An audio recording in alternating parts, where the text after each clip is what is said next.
Welcome everyone to our class today on asking questions. And I already see some questions in the comments. Where are you from? That's a great question. How have you been? Awesome question as well. So let's start with some behavior based questions. So these questions will use do or does. And the model is you start with do or does, which functions as the auxiliary verb, then your subject, and then the base verb. So, what's the rule between when you choose do and when you choose does? Put it in the comments so everyone can see it and we'll practice it. So, as we're practicing asking the questions, you can answer the question and you can ask your own question using do or does in the comments as well. Okay, so here, do you usually take a break at 10:30? Do you usually take a break at 10:30? Now, do you can sound quite fast because do is an auxiliary verb, so it's not necessary to hear it fully for a native speaker. So it may sound like do you usually, do you usually, do you usually? Because there's no need for a native speaker to hear this word. We understand it without hearing it fully. But take is your main verb. Remember, is conjugated as the base verb. Is your auxiliary verb that's conjugated with the subject. Do with you. And I see one person in the comments does with he, she, it. Exactly. So does she? Does she? Duh. Does she? Does she? It'll still be very fast. Do you? Do you usually take a break at 10:30? So notice here, you can still learn a lot from this question because your verb is take. And what do you take? A break. You need that article, a break. Do you usually take a break at 10:30? Now remember, we're talking about behaviors. So when you see do or does, you know it's in the present simple. So behaviors, routine action. So I'm asking this person about the frequency as part of their daily routine. So let's review the pronunciation of usually because I hear a lot of mistakes with this. So pay close attention and shadow my pronunciation. So open your mouth and say this. Usually, usually, usually, usually. Do you usually take a break at 10:30? So you can answer that in the comments. Do you usually take a break at 10:30? How about this one? Does your building? Okay, so remember, we know that does is with he, she, it. So you can always look to your subject first. So what is the subject in this sentence? The subject is your building. So it's singular. There's one building, so it's it. Does it allow? Does it? Does it? Does it allow? Does it allow? So notice how fast that will be. If you use your building, if you use the pronoun it, does it? Does it? Does it allow? Does it allow? But I'm going to spend more time on allow because that's my main verb. So remember, conjugated auxiliary, base verb. Does it allow? Does it allow deliveries after 9 p.m.? So here again, you're not asking about a one time. You're not asking about the past. You're not asking about the future. You're asking about something that is a routine. So this is for a continuous situation. Exactly, Llama. The subject is your building.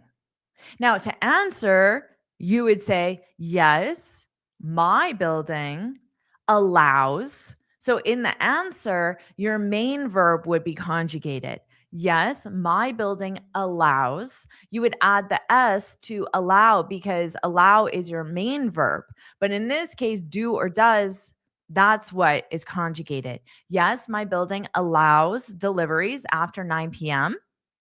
No, my building, what would you say in the negative? No, my building. No, it. You can complete that in the comments. Okay. Oh, welcome from Ecuador. I'm so glad you're enjoying this topic. Definitely, I see a lot of mistakes with questions, even from my most advanced students, because we just don't ask questions as frequently as we make affirmative statements. Okay. Yes, exactly, Merrick does not. No, my building does not allow. And then you can form the contraction, just like Chris did here. No, my building, singular, because there has to be one if you're using doesn't. If it's my buildings, then the subject would be they don't. They don't allow. So I know that was just a typo, but understand how a typo can cause your sentence to be grammatically incorrect. Okay, exactly. No, my building doesn't allow. Very good, everyone. Awesome. Let's keep going. Yeah. So the best ever, best ever.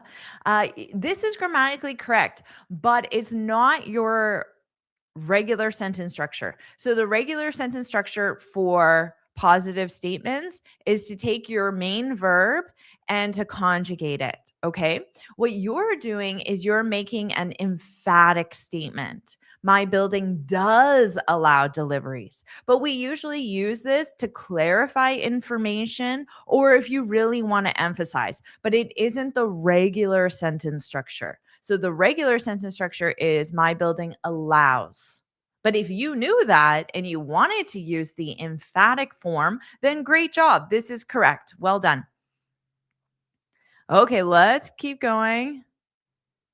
Oh, this was the next one. Okay, so remember, we're talking about behaviors, more routine behaviors, present simple. Do you provide updates to the client by email? Do you provide updates to the client by email? Do you? Do you provide? Do you provide?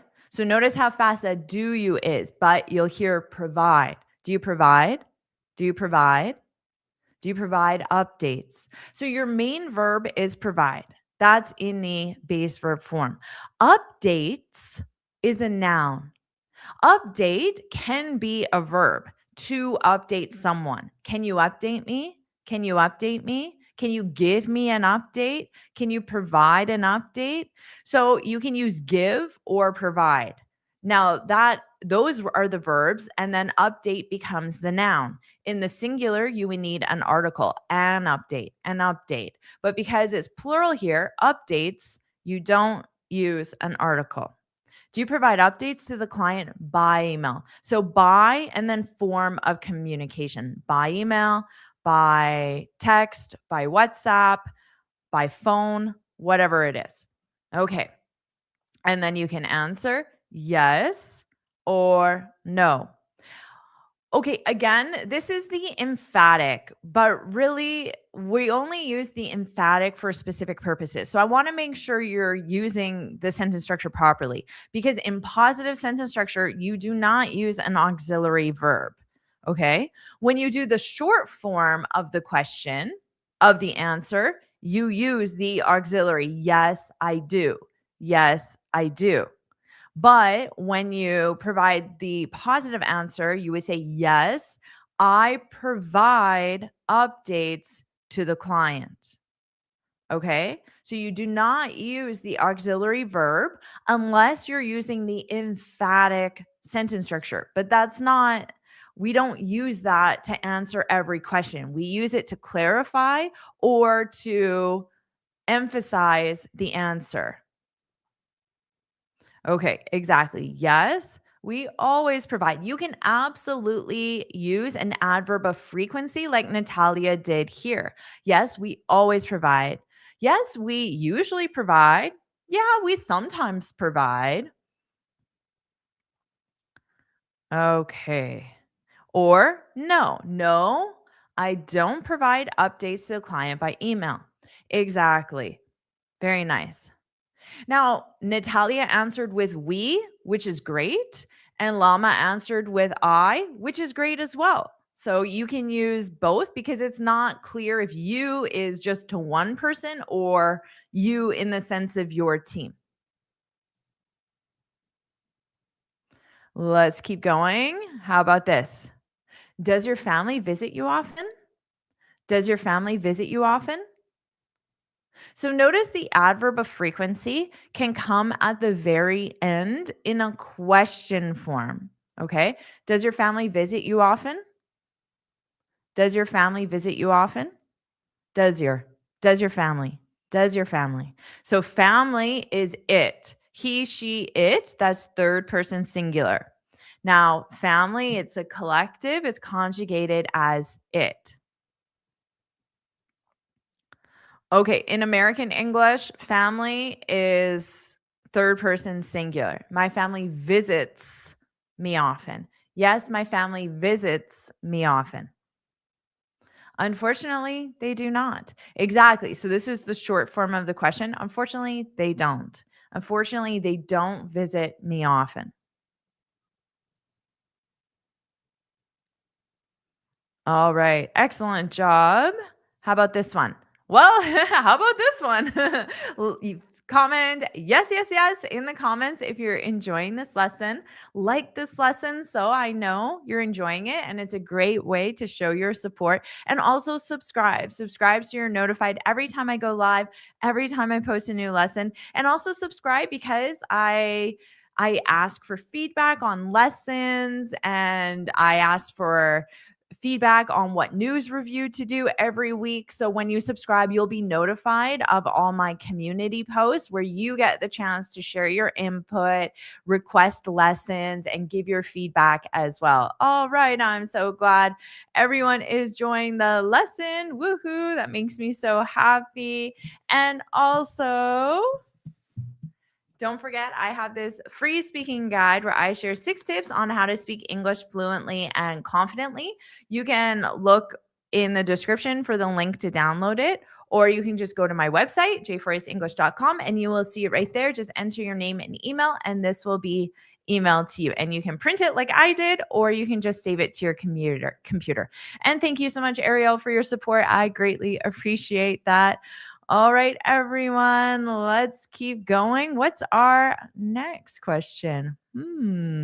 Okay. Oh, and also, I keep forgetting what's next. Okay, so also, if you want to keep learning English with me, if you want to get feedback, if you want to practice, if you want to have a personalized study plan, support, and also have all the training you need to become fluent in only 90 days, then you can join the Finally Fluent Academy. This is my premium training program. So you can also find more information in the description, or you can just go to my website and click on Finally Fluent Academy. All right, everyone. How about this? Past experience questions. And in this case, we're going to use did. What verb tense is this? I didn't tell you what the verb tense is. So, what verb tense of the question is this? Okay, so the structure is did, subject, and base verb. So this is perfect because it's did for all subjects. So this is a very easy question to ask. Okay, and yes, Alexander and Natalia. Oh, I'm going to sneeze. It's going away. Okay. Past simple. Exactly. Okay. It went away. Crisis averted. How about this? Did they end up finishing the report on Monday? Did they end up finishing the report on Monday? Did they? Did they? Did they? So notice this final D. I'm not going to pronounce it that much. So more sound like d, because it'll sound more open. Did they? Rather than did. Did they? Did they? Did they end? Did they end up? Did they end up? Did they end up finishing? Now, don't be confused when you see this verb in ing. Does anyone know why the verb is in ing here, finishing? Because you saw the sentence structure, right? Did, subject, base verb. So why is there a verb in ing? Can anyone answer that? And you can also answer the question in the comments as well. So the short form, yes, they did. And then the long form, yes, they ended up finishing the report on Monday. Exactly. Well done, Hidaki. Or in the negative, no, they did not. Exactly. After preposition, we need the ing. Okay, so here it's did, subject, base verb. But in this case, the verb is a phrasal verb. The phrasal verb is end up. Okay, so end is my verb, up is my preposition. The verb is in the base verb. It's end. It's not ends, ending, or ended. It's end. Now, in English sentence structure, you often use more than one verb in one sentence. So if there is another verb, you have to conjugate that verb. So here is in the ing form, the gerund form, because like this student said, we have preposition plus gerund. Okay. Awesome. And to answer, you would follow that structure. Yes, they ended up finishing it. But remember, in the answer, we have subject, verb, and your verb is conjugated. So here, this student put ended in the past simple because it's the conjugated verb. Finishing is still in the gerund because it still follows a preposition, up. Yes, they ended up finishing it.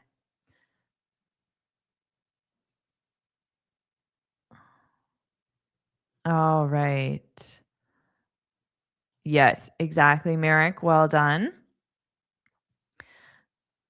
Now, how about this? Did your flight arrive on time last week? So this one's easy because your flight would be conjugated as it, he, she, it. But remember, all subjects use did. So it doesn't matter what your subject is. So you don't really have to think about that with the past simple question form or with the past simple positive form. So that's great. Did your.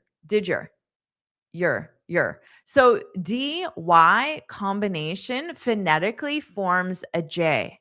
That's why you may have heard me say j, did your, because that's just natural. So as natural pronunciation for a native speaker, we don't think about it. It just comes out naturally because phonetically dy equals J.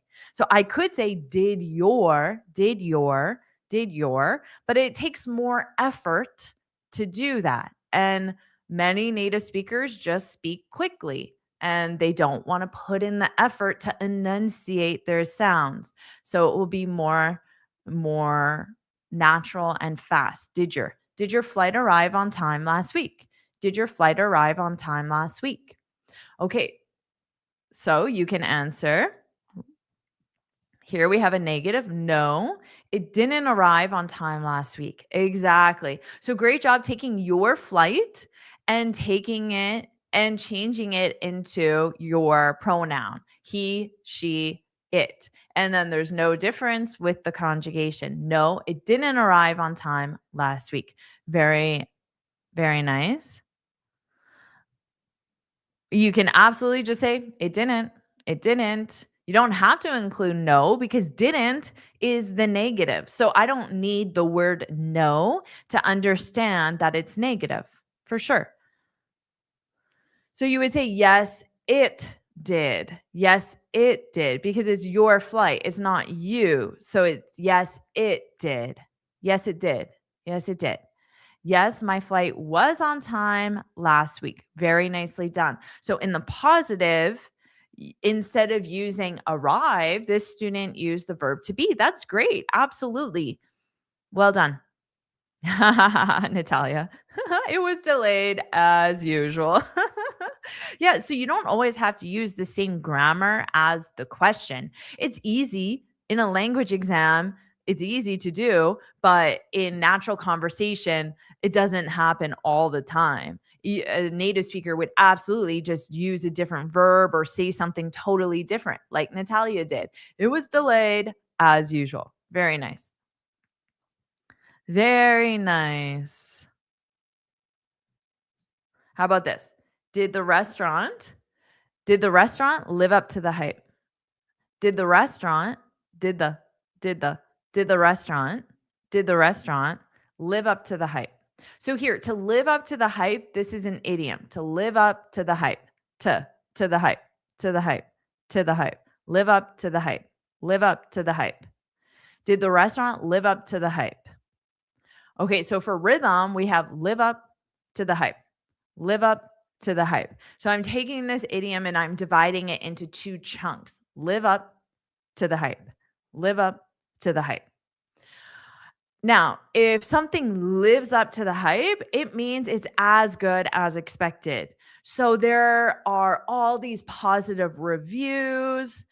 Everyone you talk to says the restaurant is amazing. You see advertisements for the restaurant everywhere. So your expectations are here. Now, if you go to the restaurant and you feel like the quality is here, then it lived up to the hype. But if your expectation is here, but then the actual quality or the service or the environment was here, it didn't live up to the hype. Okay. Very nice. It was even better than expected. Very nice. Absolutely. So it exceeded the hype. It exceeded your expectations. It was not what I expected. I expected. No, it didn't live up to the hype. It didn't live up to the hype. Very nice.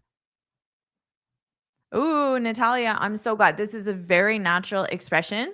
You can absolutely use it was as good as expected. That's common as well, but this is just the phrase to mean that idea. It was not as good as I expected. And I'm not going back there again. Very nice. No, I was not a fan of this place. Exactly. So, this is an example where you don't have to use the same wording or phrase or verb that the question used. You can just change it to something else like, nah, I wasn't a fan. Wasn't a fan. Yeah, exactly. Did the move you can absolutely use this for a movie, a restaurant, a cafe, a class, a vacation, a hotel. You can use this for pretty much anything. Very, very good example. Yes, absolutely. You can use it for a movie. That's a perfect example for it because there's a lot of hype with movies. You see a trailer months in advance, you see posters everywhere. All these celebrities are telling you how amazing this movie is. You know, there was a $20 million budget. So your expectations are up here. So, absolutely, it's very common to use for a movie.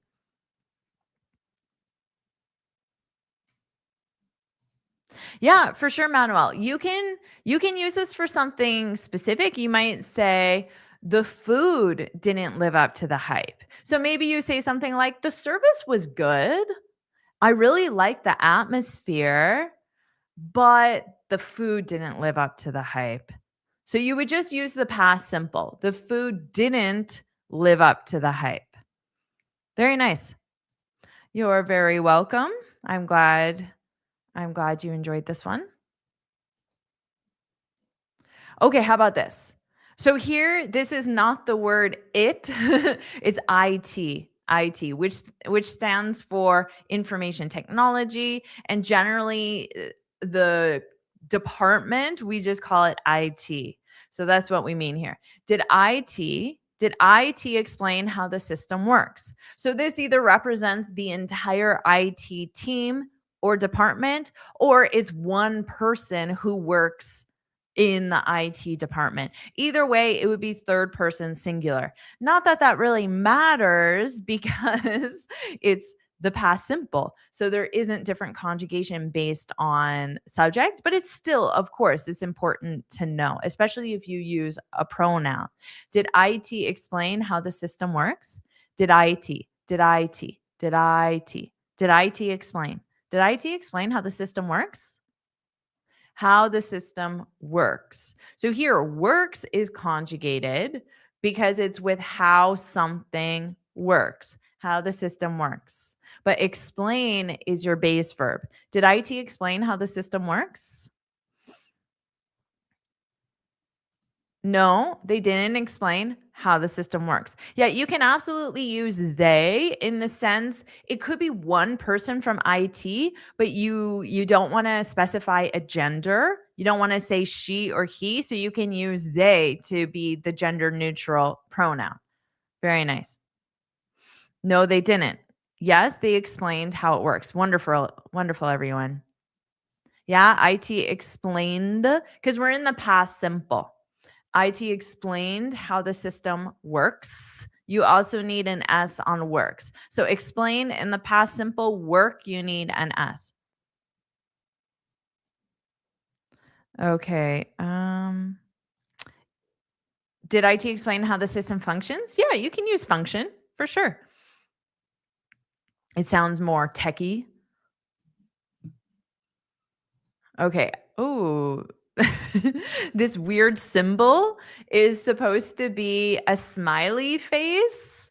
And then the other weird symbol is supposed to be a frowny face. Okay. So smiley face or frowny face, not these weird symbols. So I'm asking you, what do you think about this? Smiley face, it's correct. Frowny face, it's not correct. What do you think? Correct? Incorrect? Put it in the comments so you can put smiley face or frowny face, thumbs up, thumbs down. Very abstract, exactly. I'm an artiste now. Okay. Did did you call your brother lately? Did you call your brother lately? Did you call your brother lately? Okay, we got smiley face is correct. Okay. What do you guys think? Smiley face or frowny face? Yes or no? We have a thumbs up, a thumbs up. I think is correct. Yeah, the Greek to me as well. Okay. I think this is a smiley face. That's really cute. Okay. Interesting, guys. Interesting. So, what was this symbol supposed to be? It was thumbs down. It's incorrect. This sentence is not correct. Okay.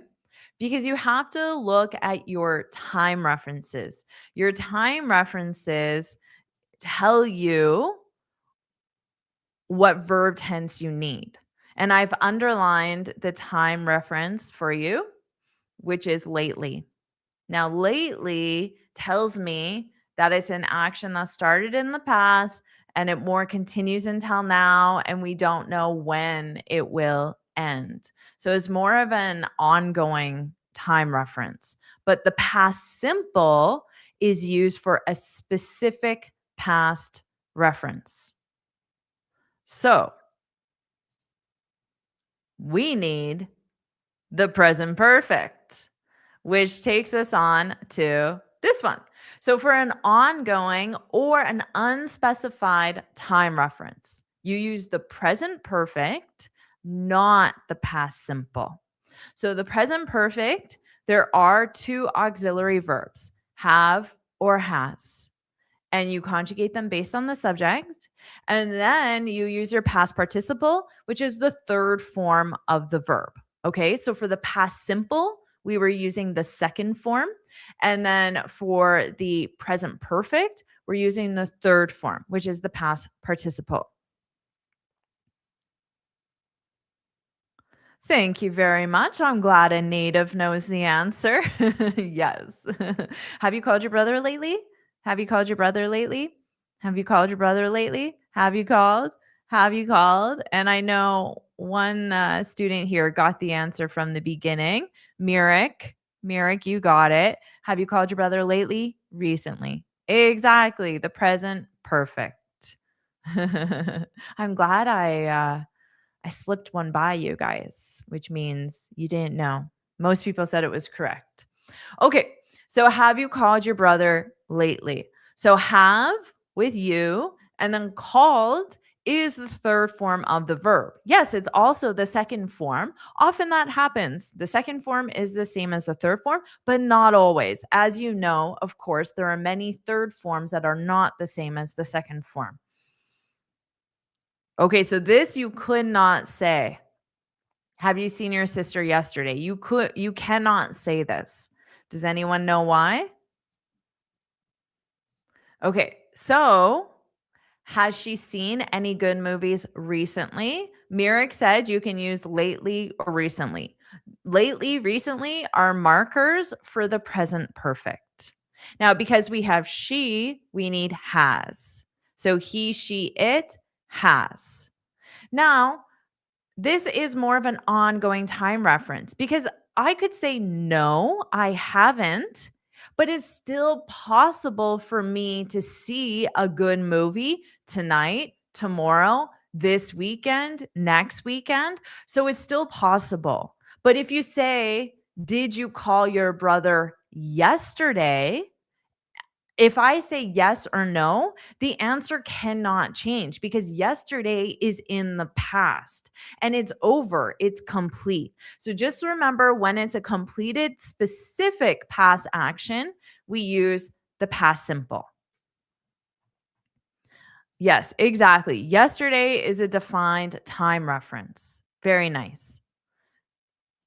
Okay, so the present perfect is used for different reasons. And this is what often confuses students because there are different reasons why. One reason is that it's an ongoing time reference or it's an unspecified time reference. Lately, recently, you can't say that is March 9th, right? But if I say yesterday, that's specific. It's March 9th. Or even last Friday, I don't know what the date was last Friday, but let's say March 6th. It's specific. But lately, recently, there's no specific time you can identify.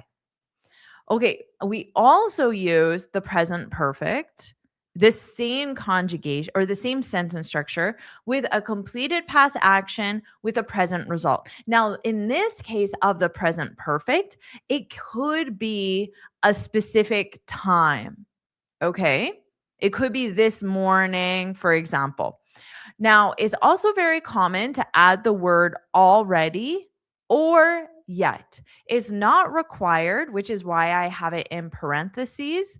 It's optional, but it's very commonly used by native speakers. Has he already eaten? Has he eaten already? Now, with already, there are two different placements. You can have the placement before the verb, the main verb, because has is the auxiliary, eaten is the main verb, the third form. So you can have it before the main verb or you can have it at the end of the sentence. Those are the two placements. Has he eaten already? Oh, sorry. Has he already eaten? Has he eaten already?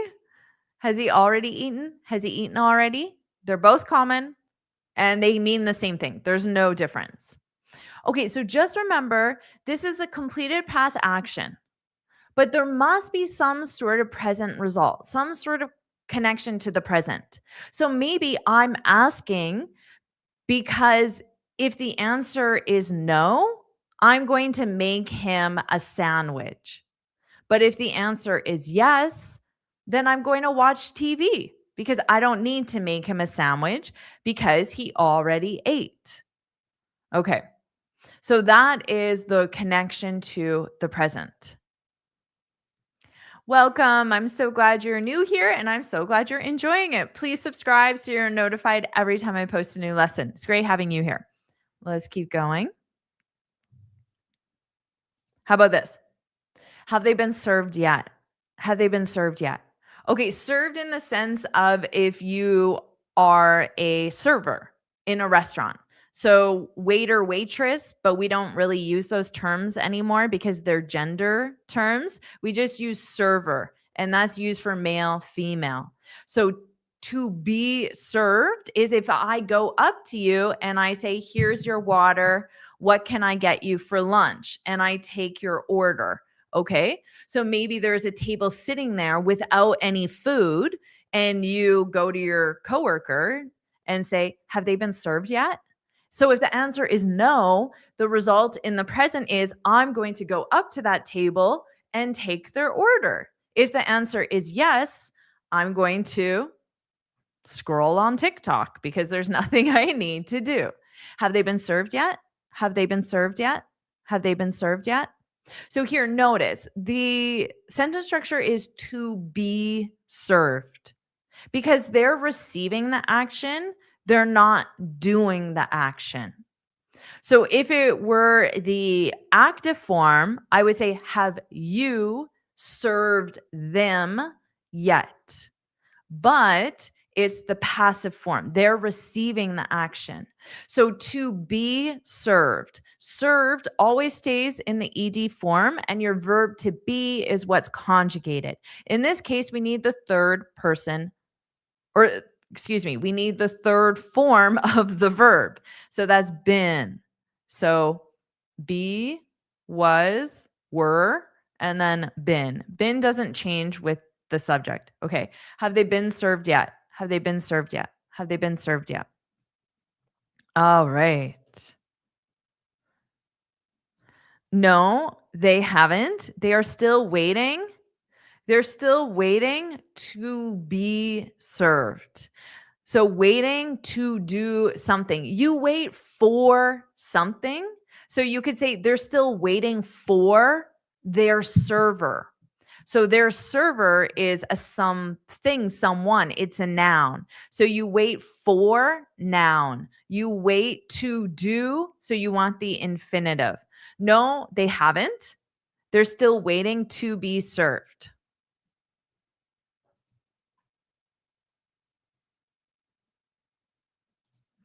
No, this is not grammatically correct because you want a question form. Now, or okay, yet is used with questions. So if you want to form a question, you have to change the subject and the auxiliary verb.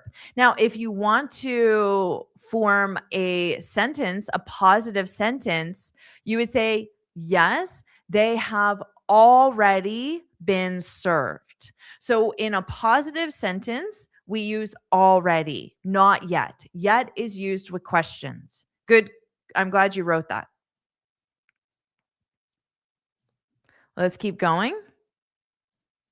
Now, oh, wow. Morin just asked, have you ever been to the juniors? This is another use of the present perfect question form, and it's very common. It's generally what you practice in your language classes because it's really fun for discussion because there you can ask really interesting questions or you can get to know someone. And native speakers play this game as well. Have you ever? Have you ever? And so often, if you're in a group of friends and the conversation kind of dies, you might suggest, let's play a game. Let's play Have You Ever? And then each person goes around and asks, Have you ever? But usually it's an embarrassing question or it's a somewhat inappropriate question, to be honest. But for ESL purposes, they're generally not embarrassing or inappropriate. They're more friendly questions. Okay, but you're asking about someone's life experience. But we're using the present perfect similar in the sense of an ongoing time reference because I'm still alive. If I say no, it's still possible for me to do that action in the future. So you can think of it as life experience, or you can think of it just as an ongoing time reference. So it's really the same reason, but often in ESL purposes, you practice this as a separate category. So same structure, have, has, subject, but notice there is one difference. We generally use ever. Just like I said, the game that native speakers play is called Have You Ever? That's the game. So it's not have you, it's have you ever. So native speakers very commonly use ever in this question, talking about life experience in the present perfect. Okay. So remember, we want fun, silly, outrageous questions. Okay. Have you ever gone skydiving? So this can just be something more outrageous, adventurous, not something that everyone has done. And generally, you want to ask questions that can start an interesting conversation as well. You can get to know someone better. So, have you ever? Have you ever? Have you ever? Now, here, you always have to think, what is the model sentence structure? So the model is to go skydiving. In this case, we have our verb go, but then we have the second verb in the ing form. We do this with certain verbs of movement or verbs of activity, and skydiving is one of them. So it's the verb go that you conjugate. So you would say, I went skydiving yesterday. Okay, so go is what you conjugate. Skydiving is always in the ing form. So have you ever gone skydiving? Answer it in the comments. Okay, so just remember to look at the model to get clues on the sentence structure, because you want nope, I've never gone skydiving. You don't do skydiving, you go skydiving. Okay, and in the negative, we use never. Just so the student got the sentence structure correct. No, I have contraction. I've never. Okay, so in the question, you use ever. In the negative, you use never. That's very important. No, I've never gone skydiving. Very nice. Oh, see, this is a great question. Have you ever met Brad Pitt? I wish. That's all I'll say about that. Okay, great question. Have you ever gone hiking? Love it. Ooh, Alberto. I have gone once and it was crazy. I imagine. See, think of what an interesting conversation we could have with Alberto. I have so many questions I want to ask you. So, if you ever, even in your native language, I don't know what the equivalent s- type of question would be, but this is the type of question you want to ask someone if the conversation goes quiet or you want to get to know someone better. Just ask them a crazy question. It will spark an interesting conversation. This is a great one. Have you ever eaten crocodile meat? So share in the comments. Have you? Have you ever eaten crocodile meat? I love that. Huh. Have you ever gone scuba diving? So this is another one with go and then your verb and ing. Great job, Julia. Okay. How about this? Oh, have you ever been to Winnipeg? This is where I'm from. This is where I was born. I don't live there now, but this is where I'm from. So I was born there. This is where I grew up. So I spent my childhood there. So you might, I saw some other people ask about certain places. So this is definitely, if you just want to get to know someone better, you would ask them about where they've traveled to. So you can, here's another student who asked, exactly. So maybe you're from there, you have family there, or maybe you really want to go there. So you want to know if the other person has been there, because then you can ask them some questions and get their opinion and get some recommendations as well. Oh, this student has eaten crocodile. Awesome. So think of the interesting conversation you would have. Ooh, I've never been to Winnipeg. Excellent sentence structure. Very nicely done. I've never.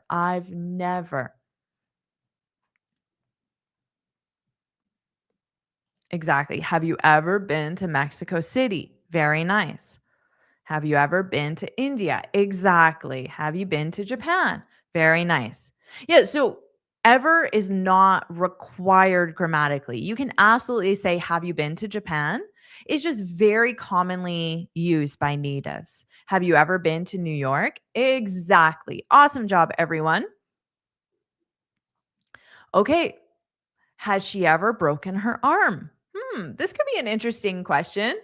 Now, I'm only using she just to show you a different sentence structure, but this could be something a doctor asks to a mother about the child. So rather than asking the child, the doctor would talk to the mother, right?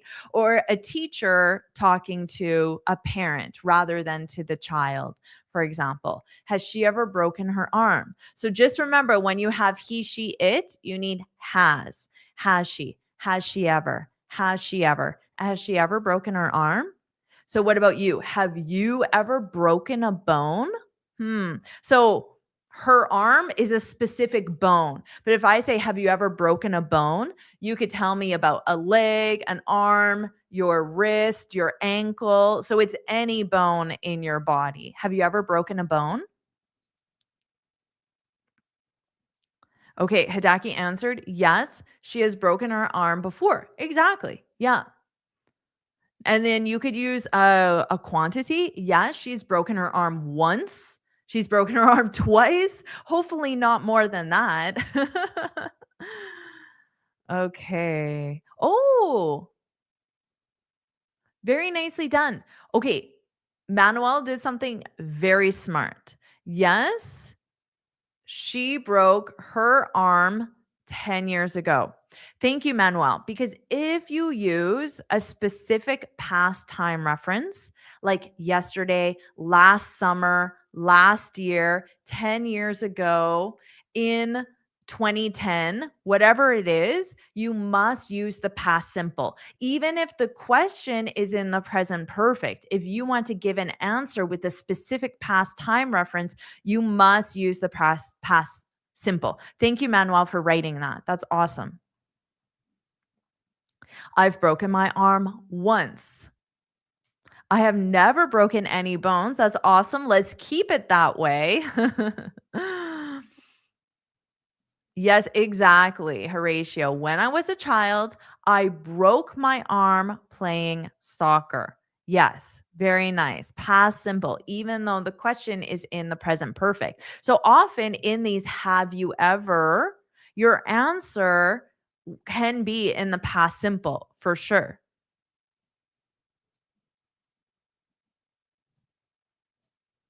Okay. Has your family ever done something spontaneous on a trip? Ooh.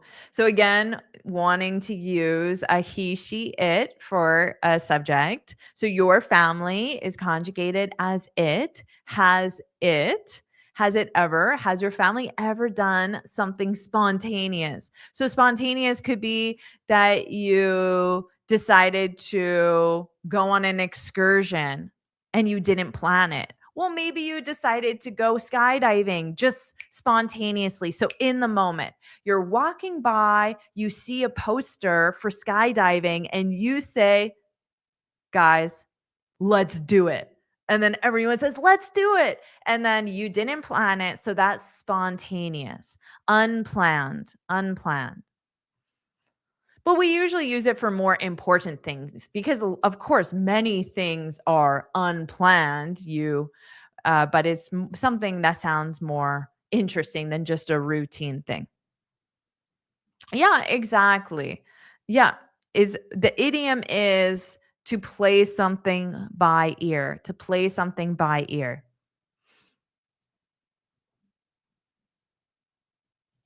How about this? Ooh, this is an interesting one. Have you ever won a contest or a prize? I like this question. Have you ever won? Have you ever won? Have you ever won a contest or a prize? Okay. So I'm excited to know the answer for this. Share it in the comments for sure. This is a great one.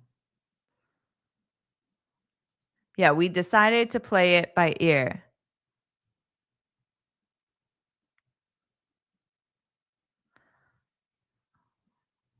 Ooh, my dad won a laptop. That's awesome. Amazing. So now think of how many follow-up questions you could ask. Okay. Oh, multiple times. I want to know about these contests or prizes. When I was in third standard, I won math competition. Excellent job. Congratulations. That's an amazing accomplishment.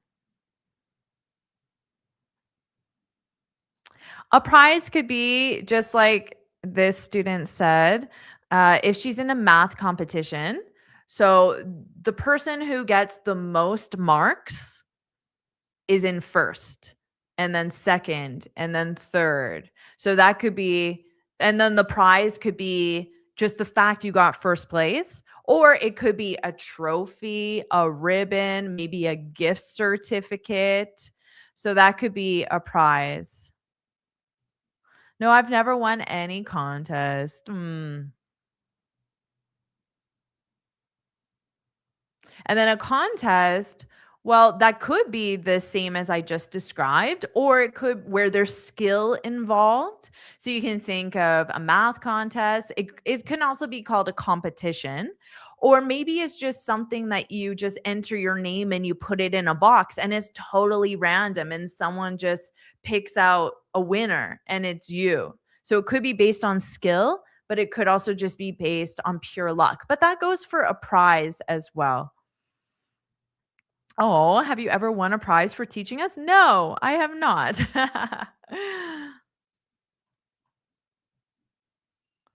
Okay, how about this? Ooh, this is a good one too. Another student already asked a specific celebrity. Have you ever met Brad Pitt? Well, here's just generally. Have you ever met a celebrity, but notice in real life? Ooh, in real life. So I think that's kind of implied with meet, but I guess you could meet someone virtually, for example. But have you ever met a celebrity in real life? I really want to know the answer to this one as well. I have met a lot of them because I live in Rio. That's awesome. Oh, yes, I won a gift card. That's awesome. Congratulations. Hello, Ed. Nice seeing you. Oh, it was your first prize. Absolutely. It is a cherished memory, and it should be for sure. Okay. In my dreams. This is a good answer. Yes, I have. In my dreams, in my dreams. Yeah, I have met them in my dreams. Exactly. Okay. Actually, that's true. Yes, I have my YouTube play button. So that is a prize. Thank you for saying that. And I got that for teaching English. So thank you. Oh, wow. Joe Ramone from Ramones. That's a good celebrity to meet. That's awesome. So how many questions you could ask this person about their experience. Well, I would love to meet you as well. That would be awesome. I have met some of my students just randomly, so it can absolutely happen. Okay, let's move on. We have another category here. Polite requests, and you can use could. Could, subject, base verb. This is easy because modals could, would, should. You use the modal and the base verb, and there's no conjugation based on subject. So it's easy. Could, subject, base verb. And it's the same would, should, subject, base verb. Okay. Could you help me move these boxes?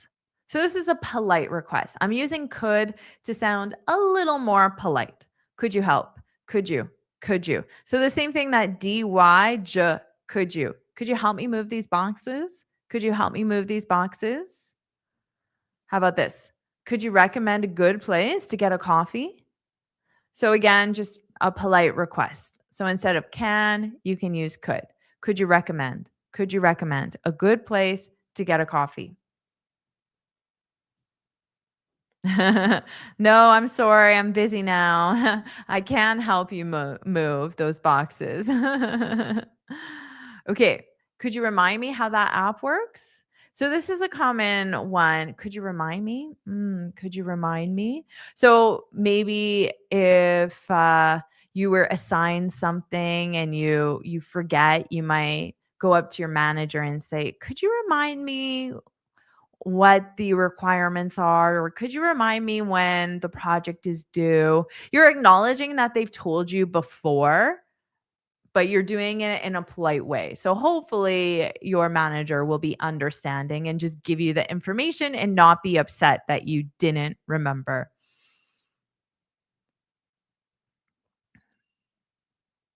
Okay. Wow, you met Anthony Hopkins. That is a celebrity. Awesome. Very cool. How about this? Could you keep me in the loop? Could you keep me in the loop? So, to keep someone in the loop, this means to keep someone informed. So, if you're working on a project, and let's say this person just goes to a meeting or even just goes into their office, what they're saying is when you get an update or information or there's a development, share that with me. Text me, send me an email, knock on my door. So there isn't a specific way you would keep the person in the loop, but just share that information. Keep someone informed. I will try to keep you in the loop. Okay, so let's just look at these three different sentence structures. Notice one of them isn't a question. Okay. Could you keep me in the loop? Just sounds a little more polite. Can you keep me in the loop? Sounds perfectly natural. Now, when I say could sounds a little more polite, that does not mean that can sounds impolite or rude. Not at all. It's just can is the standard choice. Can you help me? Can you do this? Can you fix this? Can you move this? So when we hear could, because we don't hear it as often, it just sounds a little more polite. Okay. But you absolutely can use can. There's nothing wrong with it. Now, keep me in the loop. This is not a question, it's an instruction, it's a direction because it's the imperative. But it certainly would be commonly used because rather than asking, you just tell. You don't ask, you tell. Just like I didn't say, "Can you subscribe to my channel? Could you subscribe to my channel?" I said, "Subscribe to my channel." It's not that I'm being impolite or forceful. It's just often we're not going to ask a question. We're going to state it as an instruction. But that doesn't mean I'm being forceful, okay? Because I think sometimes students assume that using the imperative is like when an army general is directing you to do something, but that's not true. It's just often we tell, we don't ask. Okay, so that's the difference there. Now, let's quickly do would. So, would is for a hypothetical situation. We already talked about this structure would, subject, base verb.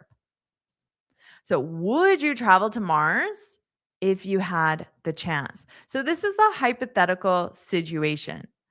So that's why it's if you had the chance. You don't have to include this. You can simply say, would you travel to Mars? Would you ever travel to Mars? So it's a hypothetical because let's assume at this point, I know that people are actually not necessarily going to Mars, but people are going into space right now. Doesn't that blow your mind? But let's just say this is hypothetical. Would you if you had the chance? Okay. Would your sister survive a week in the jungle? Again, your sister is not in the jungle. It's just hypothetical. Okay. So it could just be a fun question at a party or at an event. Why not just ask fun, silly questions? Would you fight a dragon to save a friend? So again, these types of hypothetical questions are often used in social situations, in English classes because it starts a conversation.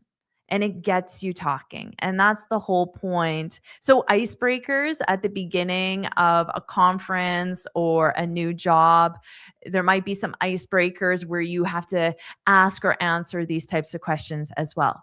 Would you? Would you fight a dragon to save a friend? If you had to. So there, even if you don't use if, there it's implied.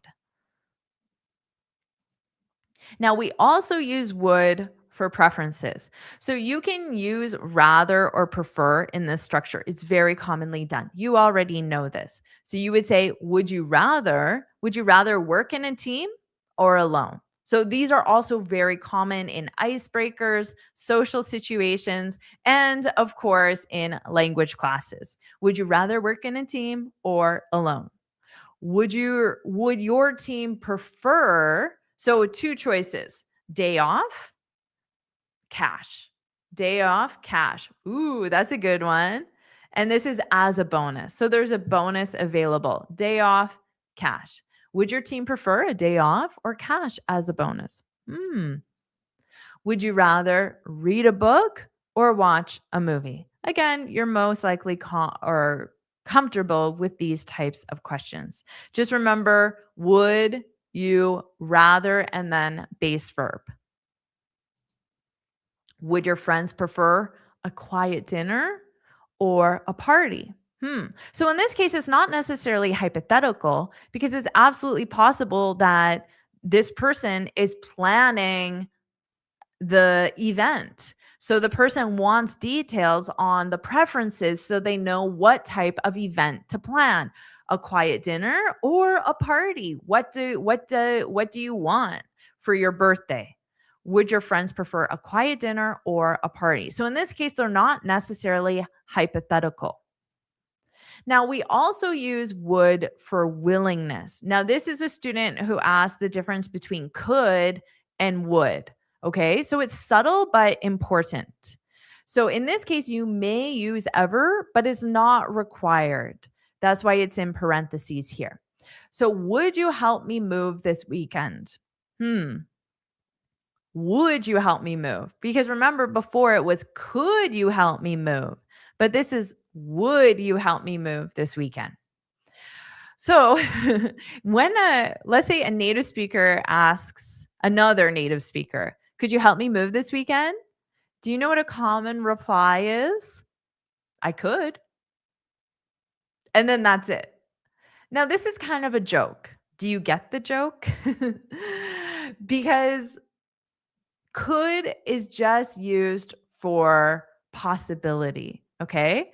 So if I say I could, it just means technically it's possible, but it doesn't mean I will. Okay. So this is a funny way that a native speaker replies to these types of questions. They just leave it totally empty, open ended, and say, I could. So, would you help me move this weekend? Are you willing? Could you help me move this weekend? Is it possible? Is it possible? Because something could be possible, but it doesn't mean I'm willing to do it. So keep that in mind. So, could you stay up all night? Well, I mean, technically, yeah, it's possible. I could, but I wouldn't. Okay, that's an important distinction. If this doesn't make sense to you, I recommend you spend some time on this section and really understand the difference.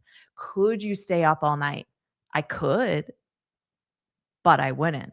So this is why could you help me move this weekend? I could. I could, but I won't. Okay, so that's kind of a joke that native speakers use with these words and the subtle difference in meaning between them. Would you ever move abroad? Okay. So this doesn't it wouldn't be that common to say, could you move abroad? Because it's like, well, yeah, I could physically buy an airline ticket, get on a plane, and go. But this is would. Are you willing? Would you ever move abroad? Okay, so that's an important difference.